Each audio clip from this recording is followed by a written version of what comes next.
Si on refuse de vous accueillir et de vous écouter, partez. Avouez qu'il y a de quoi être surpris par un tel conseil. Lorsqu'une situation est bloquée et que nous ne sommes pas écoutés, est-il pertinent d'insister, d'être ferme, voire de s'entêter? Sommes-nous invités à démissionner? Lorsque l'adversité se présente, jusqu'à quel point faut-il finalement que nous persévérions? Il faut bien le reconnaître, nous sommes toutes et tous un peu têtus. Combien de fois, que ce soit au travail, dans notre famille, dans une relation, ne nous entêtons-nous pas, même pour de bonnes raisons? Combien de fois n'essayons-nous pas d'être fidèles à un projet, une conviction, au risque peut-être de nous faire du mal? Ne faut-il pas reconnaître courageusement qu'il y a des moments où, même si cela est douloureux, partir est la décision qui amène le plus d'amour? Dans nos existences, le recul est parfois bienveillant. Lorsqu'une situation n'est pas féconde ou que les limites de nos compétences ou celles des autres sont atteintes. Lorsqu'une situation est sans issue ou qu'une relation toxique nous tire vers le bas, secouer la poussière de nos sandales devient ainsi un acte de sagesse et non de lâcheté. Partir devient alors un témoignage. Si vous n'êtes pas écouté et accueilli, n'insistez pas. Ici, arrête de prophétiser, disait déjà à son époque le prophète. L'Évangile de ce jour nous envoie donc en mission et parle de notre propre destinée. Sur notre chemin, il nous invite à ne pas nous entêter, à ne pas nous encombrer de provisions ou de prévisions, mais à prendre seulement un bâton. Et qu'est-ce à dire, sinon ce sur quoi nous pouvons nous appuyer pour avancer? Un proche, un être aimé, qui témoigne par sa présence que Dieu marche aussi à nos côtés. Et regardons maintenant ce que les disciples font sur la route. Concrètement, ils posent deux gestes. Ils expulsent les démons, d'une part, et font des onctions d'huile, d'autre part. L'un recrée en séparant, l'autre réconcilie en soignant. Le premier amène fermeté et le deuxième douceur. Tout l'art de notre mission est vraiment de conjuguer les deux, fermeté et douceur, pour mener ainsi les temps à leur plénitude. Le premier geste est celui de l'expulsion des démons.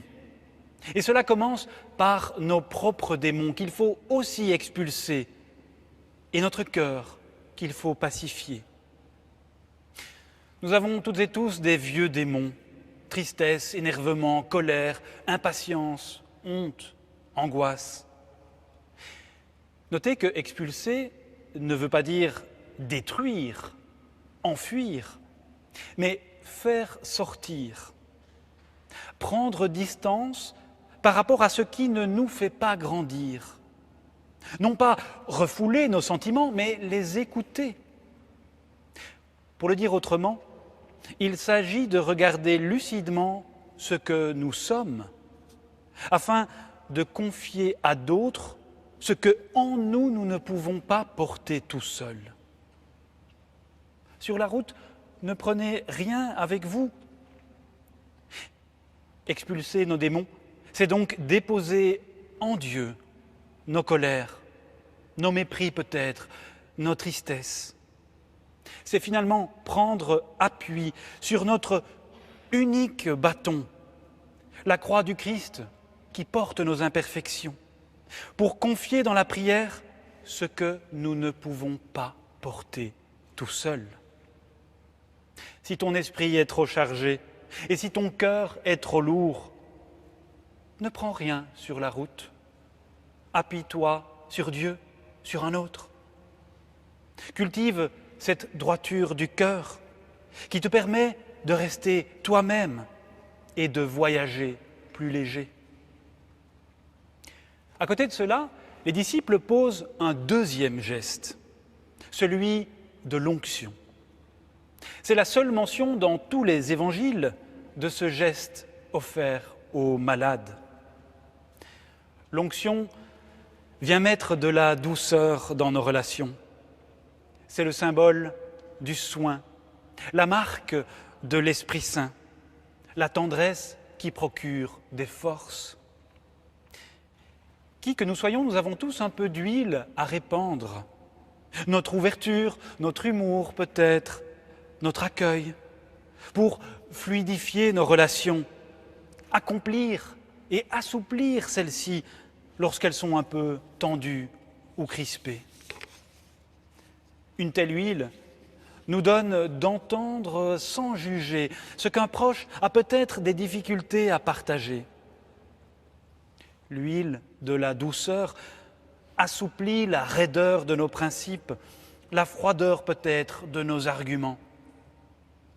L'huile de la douceur, c'est finalement la tendresse, cette capacité d'adaptation aux circonstances de la vie, de la route. Elle est cette faculté de ne jamais être cassant lorsque l'imprévu survient. L'huile vient assouplir ce qui est crispé et s'accommode de nos chemins tortueux pour amener souplesse, conversion, changement. Oui, notre mission est de conjuguer fermeté et douceur. Et comme les disciples envoyés deux par deux, droiture et souplesse, justice et justesse doivent aussi avancer au fond de nous, ensemble. Et si vraiment sur notre route, nous conjuguons à la fois fermeté en expulsant nos démons intérieurs et douceur avec l'huile de notre tendresse, nous pourrons alors apporter plus encore cette attention bienveillante dont notre monde a tant besoin, afin qu'amour et vérité se rencontrent, que justice et paix s'embrassent.